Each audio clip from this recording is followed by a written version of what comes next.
pensais que l'été du Real Madrid allait simplement tourner autour d'un changement d'entraîneur. Alors prépare-toi, parce que ce qui s'est passé aujourd'hui dans les bureaux du club dépasse largement une simple décision sportive.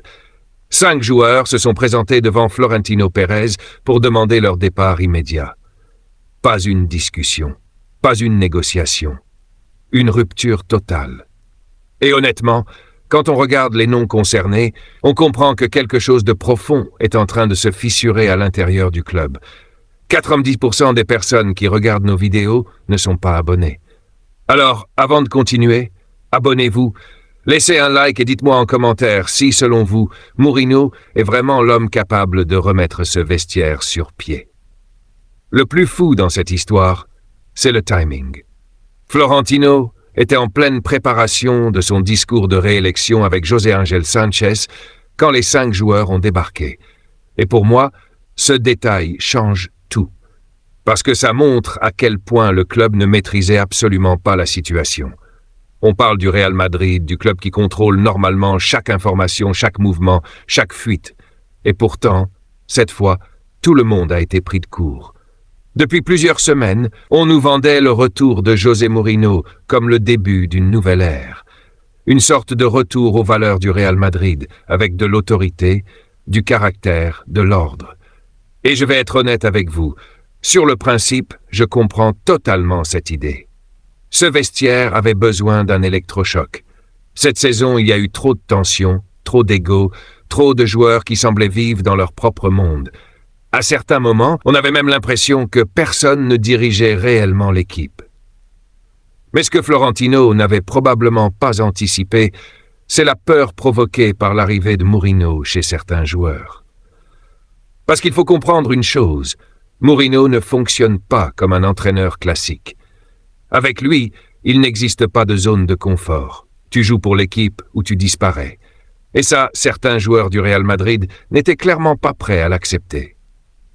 Quand les informations venues de Lisbonne ont commencé à circuler dans le vestiaire madrilène, beaucoup ont changé leur regard sur lui. On parle d'un entraîneur capable de sortir un joueur du 11 sans prévenir, capable de détruire mentalement quelqu'un s'il estime qu'il n'est plus utile au collectif. Certains adorent cette mentalité, d'autres la fuient immédiatement. Et ce soir, on comprend exactement dans quelle catégorie se trouvent les 5 joueurs concernés. Le premier nom, Dani Ceballos, n'est franchement pas une surprise. Sa saison a été un long tunnel sans lumière. Il ne jouait presque plus, il voyait des jeunes lui passer devant, et son importance dans l'effectif avait complètement disparu. Pour moi, son histoire avec le Real Madrid était déjà terminée depuis des mois. La vraie différence aujourd'hui, c'est qu'il ne veut même plus attendre la fin officielle de la saison pour tourner la page.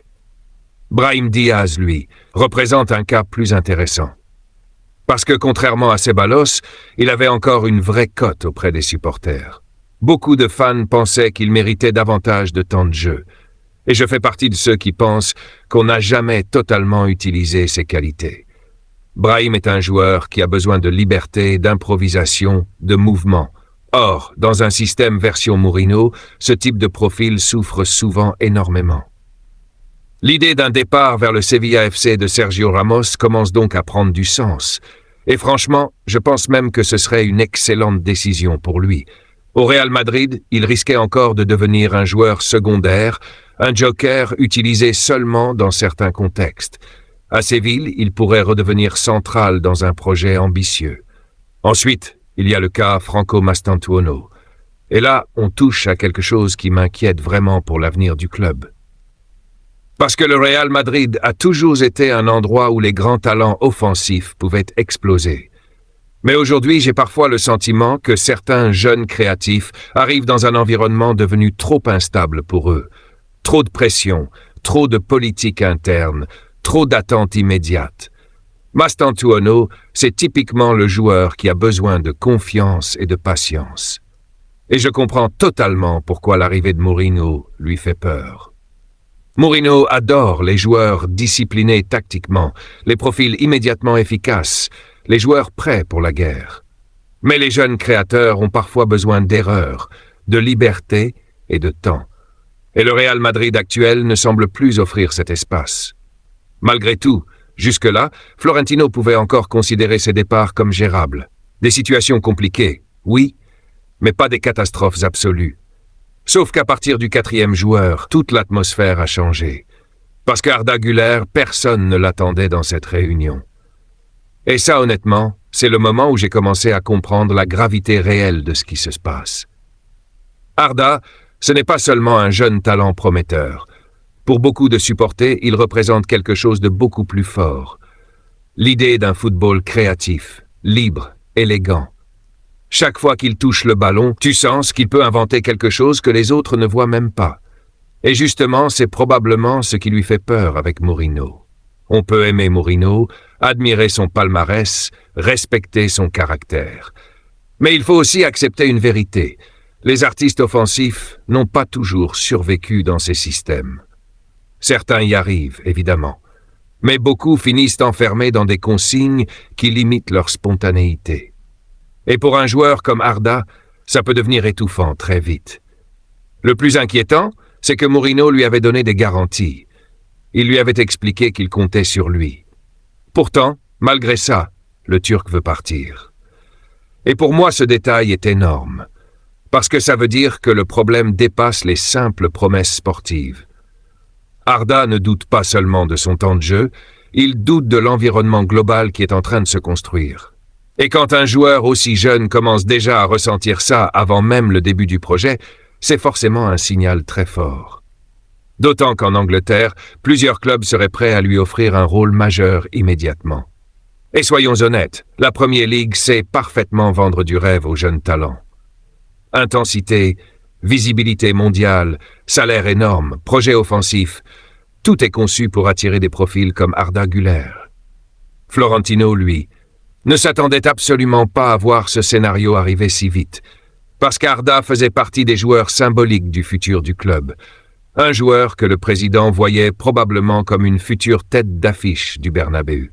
Et pourtant, le pire restait encore à venir, parce qu'après Arda, un dernier joueur attendait son tour. Et selon plusieurs informations, c'est à ce moment-là que le silence est devenu presque irréel dans le bureau du président.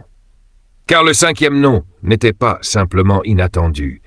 Il remettait en question toute la stabilité sportive du Real Madrid.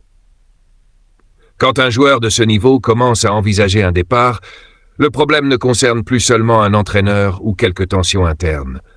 Cela devient une question d'équilibre collectif, de confiance et même d'identité. Et c'est précisément ce qui rend cette histoire si fascinante à suivre pour nous, supporters du Real Madrid. On sent que le club arrive à un carrefour immense. Soit cette secousse provoque une reconstruction brillante, soit elle ouvre une période de chaos encore plus grande que celle vécue cette saison. Et connaissant Mourinho, une chose est certaine, il ne viendra pas pour faire des compromis émotionnels. Ceux qui resteront devront accepter une guerre permanente pour gagner leur place, peu importe leur statut ou leur popularité. Et franchement, c'est exactement dans ce genre de moment que l'on découvre qui aime réellement ce maillot blanc. 90% des personnes qui regardent nos vidéos ne sont pas abonnées. Alors, abonnez-vous maintenant, laissez un like et dites-moi en commentaire si vous pensez que Florentino a encore le contrôle total du Real Madrid après ce qui vient de se produire. Le plus inquiétant dans toute cette histoire, ce n'est même pas le départ potentiel des joueurs. Non. Le plus inquiétant, c'est le climat qui commence à entourer le club avant même l'arrivée officielle de Mourinho. Et franchement, quand tu regardes tout ce qui sort depuis plusieurs heures, tu comprends rapidement qu'on ne parle pas simplement d'un changement d'entraîneur. On parle d'un vestiaire qui semble déjà fracturé avant même le début de la nouvelle saison. Après la réunion avec Florentino, les 5 joueurs ont quitté les bureaux du Bernabéu sans faire de déclaration publique. Aucun mot devant les caméras, aucun message sur les réseaux sociaux. Mais dans le football moderne, le silence est parfois plus violent qu'une interview. Quand des joueurs agissent de cette manière, c'est qu'ils veulent envoyer un message très clair au club. Et le message d'aujourd'hui est simple. Plusieurs cadres ou talents importants ne croient pas au futur qui se prépare. Pour moi, cette situation révèle surtout l'échec de la saison qui vient de se terminer. Parce qu'on peut parler des blessures, Des polémiques ou des décisions arbitrales autant qu'on veut, mais quand 5 joueurs demandent leur liberté le même jour, ce n'est jamais un hasard. C'est le symptôme d'un malaise beaucoup plus profond. Et au centre de ce malaise, il y a évidemment le duo Mbappé-Vinicius. Depuis des mois, beaucoup refusent de regarder la réalité en face. Pourtant, elle saute aux yeux. Sur le terrain, les deux stars donnent souvent l'impression de jouer côte à côte plutôt qu'ensemble. Il y a eu des matchs où les gestes d'agacement étaient visibles depuis les tribunes, des courses ignorées, des regards froids, des séquences où chacun semblait vouloir devenir le héros seul. Le problème, c'est qu'un vestiaire ressent immédiatement ce genre de tension. Les remplaçants les voient, les jeunes les voient, les dirigeants les voient. Et quand l'équipe commence à perdre des matchs importants, tout devient encore plus toxique. Courtois, justement, aurait parlé de cette atmosphère pendant sa discussion avec Florentino. Et honnêtement, je comprends totalement son raisonnement. À son âge, après tout ce qu'il a vécu dans sa carrière, il n'a probablement plus envie de passer une saison entière au milieu d'une guerre d'ego permanente. Il veut jouer au football, gagner des titres et garder une stabilité mentale. Ce n'est pas une fuite, c'est presque une forme de lucidité. Ce qui me frappe aussi, c'est le timing du départ de Dani Carvajal. Parce qu'il faut être honnête, voir Carvajal quitter le club dans ce contexte donne une impression étrange, presque symbolique. Comme si une génération entière arrivait à la fin de son cycle au même moment. Pendant des années, Carvajal représentait l'équilibre, le sacrifice, la mentalité Real Madrid. Même dans ces périodes difficiles, tu sentais qu'il jouait pour le maillot avant tout. Aujourd'hui, ce profil devient rare dans le football moderne. Et peut-être que Mourinho a justement été choisi pour retrouver cette mentalité perdue. Mais la question est simple. Peut-il encore imposer cette culture à un vestiaire rempli de superstars mondiales? Personnellement, j'ai des doutes. Pas sur son autorité. Mourinho reste Mourinho. Quand il entre dans une pièce, tout le monde écoute.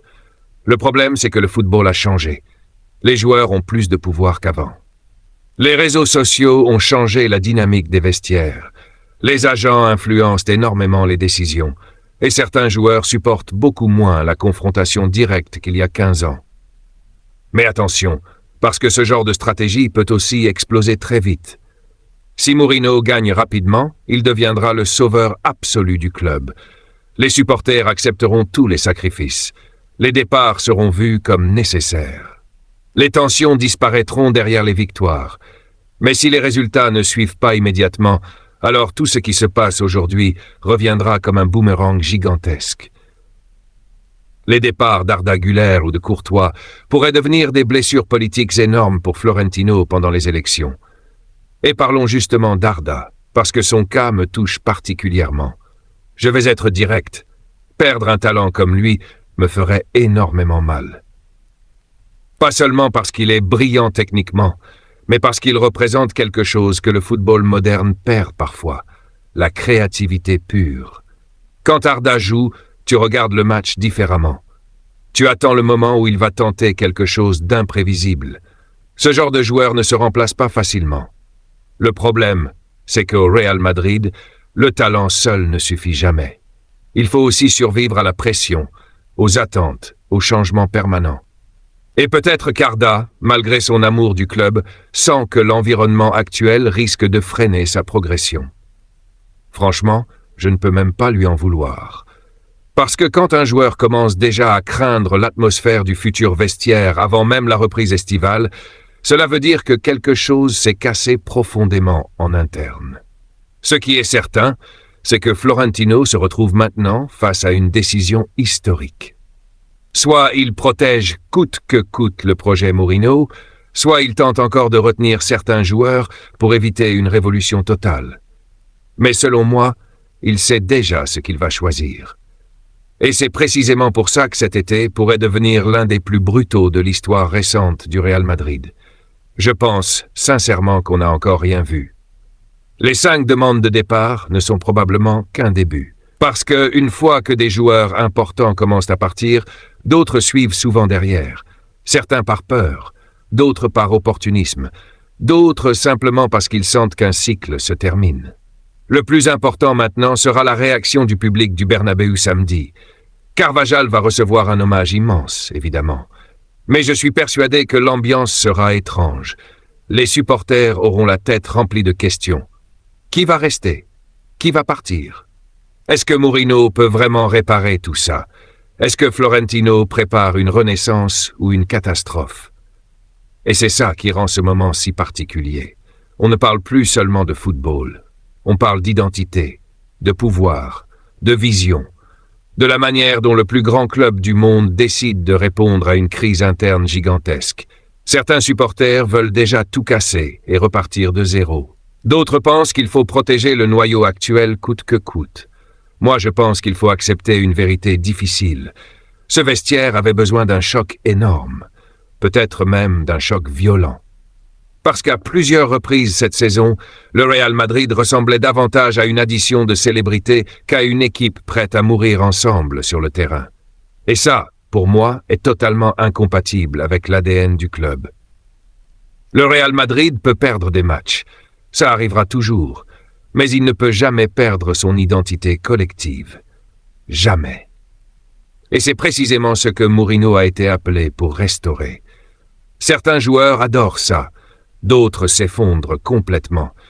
Et quand on regarde les réactions actuelles du vestiaire, on comprend déjà que plusieurs joueurs ont peur de ne pas survivre à cette pression permanente. Mais le nom qui continue de résonner dans toute cette histoire, c'est évidemment celui de Courtois. Parce qu'un gardien comme lui ne quitte pas un club simplement par caprice. S'il envisage réellement de partir, c'est qu'il croit sincèrement que le futur vestiaire du Real Madrid risque de devenir ingérable. Et ça, honnêtement, devrait inquiéter énormément les supporters. Car si même les leaders silencieux commencent à perdre confiance dans l'équilibre interne du club, alors la tempête qui approche pourrait être encore plus grande que ce qu'on imagine aujourd'hui. Le plus dangereux pour le Real Madrid aujourd'hui, ce n'est pas le départ potentiel de 5 joueurs. Le vrai danger, c'est le doute. Parce qu'un club comme le Real Madrid peut survivre à des ventes, à des crises, même à des saisons ratées. Mais quand le doute commence à s'installer dans le vestiaire, dans les bureaux et même dans la tête des supporters, alors chaque décision devient un pari sous pression. Et honnêtement, je pense que c'est exactement là où Florentino Pérez se trouve ce soir. Depuis des années, Florentino contrôle presque tout. Les grandes signatures, les grands choix sportifs, l'image mondiale du club. Même dans les moments difficiles, il donnait toujours l'impression d'avoir un coup d'avance sur tout le monde. Mais cette fois, je ne suis pas sûr qu'il ait réellement anticipé la violence de ce qui arrive.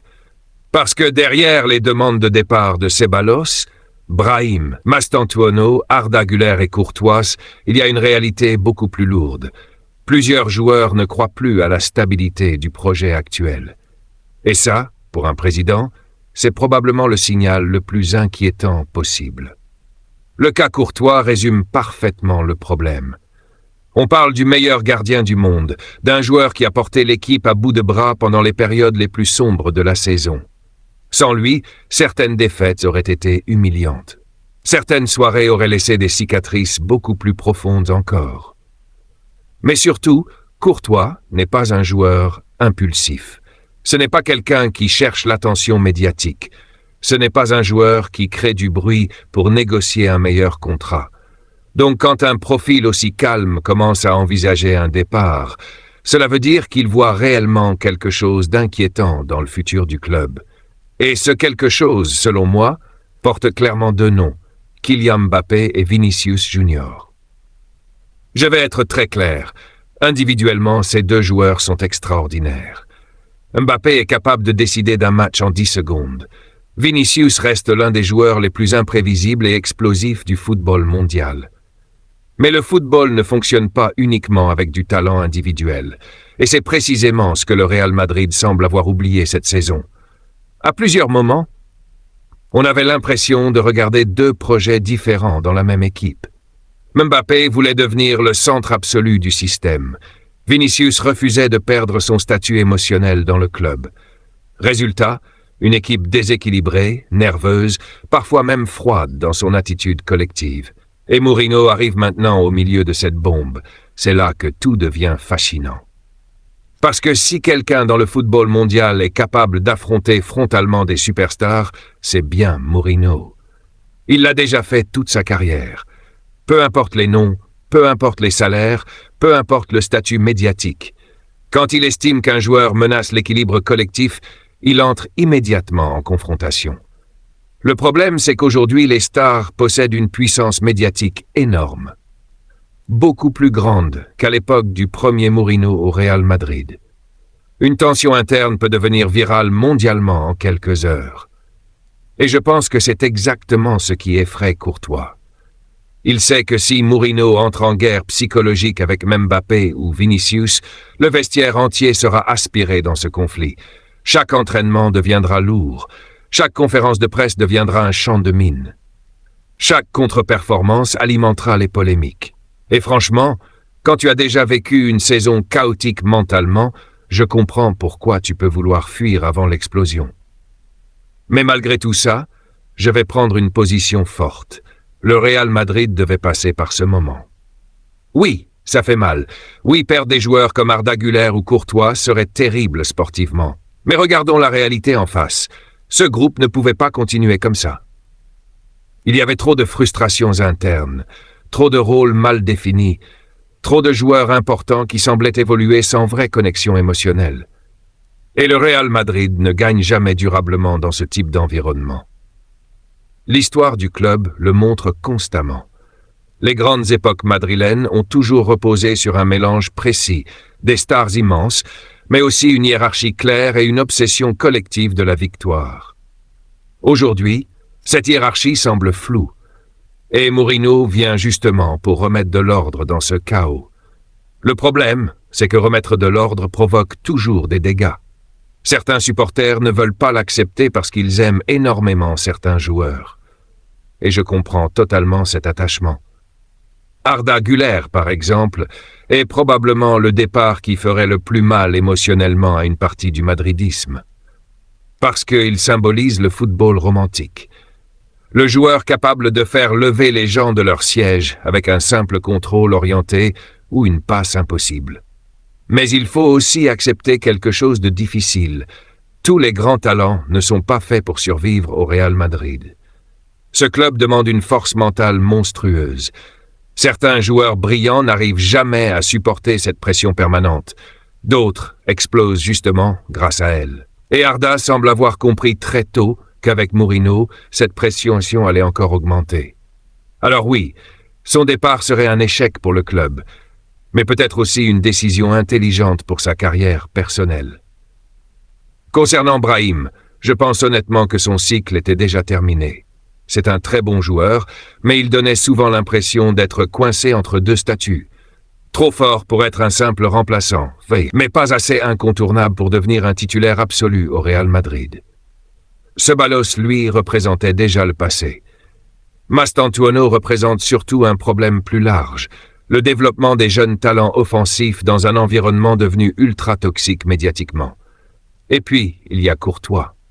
Le cas le plus douloureux, parce qu'un gardien comme lui ne se remplace pas en une semaine. Il n'existe presque aucun joueur capable d'offrir autant de garanties dans les grands rendez-vous. Dans les matchs sous pression, Courtois dégage quelque chose de rare, une sensation de sécurité absolue. Quand ton équipe souffre, tu regardes derrière et tu sais qu'il est là. Perdre ce type de présence peut changer totalement la personnalité d'une équipe. Mais encore une fois, si lui-même pense que le futur environnement sera invivable, alors le club doit écouter ce signal au lieu de simplement le nier. Et c'est maintenant que Florentino doit montrer pourquoi il est considéré comme l'un des présidents les plus puissants de l'histoire du football, parce qu'il arrive au moment où toutes les décisions deviennent historiques. Soutenir Mourinho totalement, protéger certaines stars coûte que coûte, accepter une reconstruction radicale, tenter encore de sauver l'équilibre actuel. Chaque option comporte un risque immense. Et les élections qui approchent rendent tout encore plus explosif. Car les adversaires de Florentino vont évidemment utiliser cette crise pour attaquer sa gestion. Ils vont parler d'un vestiaire détruit, d'une perte d'autorité, d'un club devenu ingérable malgré des investissements énormes. Mais moi, je pense qu'il existe une autre lecture. Peut-être que cette crise arrive exactement au bon moment. Peut-être que le Real Madrid avait besoin d'atteindre ce niveau de tension pour enfin comprendre que le simple empilement de stars ne garantit rien. Peut-être que le club avait besoin de ressentir le danger pour retrouver son identité de guerrier collectif. Et si Mourinho réussit à transformer ce chaos en équipe dominante, alors cette période deviendra un tournant historique. Tout dépend maintenant d'une chose. Quels joueurs accepteront réellement de souffrir pour reconstruire ce club? Parce que le futur Real Madrid ne pourra pas fonctionner avec des joueurs à moitié impliqués émotionnellement. Ceux qui restent devront accepter les conflits, la pression, les critiques et la compétition permanente. Et honnêtement, c'est exactement ce qui a toujours séparé les grands joueurs madrilènes des simples stars de passage. Le Bernabéu pardonne beaucoup de choses. Mais il ne pardonne jamais l'absence de caractère. Et cet été, plus que jamais, le Real Madrid va découvrir qui possède réellement ce caractère-là. 90% des personnes qui regardent nos vidéos ne sont pas abonnées. Alors abonnez-vous maintenant, laissez un like et dites-moi en commentaire quel joueur vous garderiez absolument dans ce vestiaire pour reconstruire le prochain Real Madrid.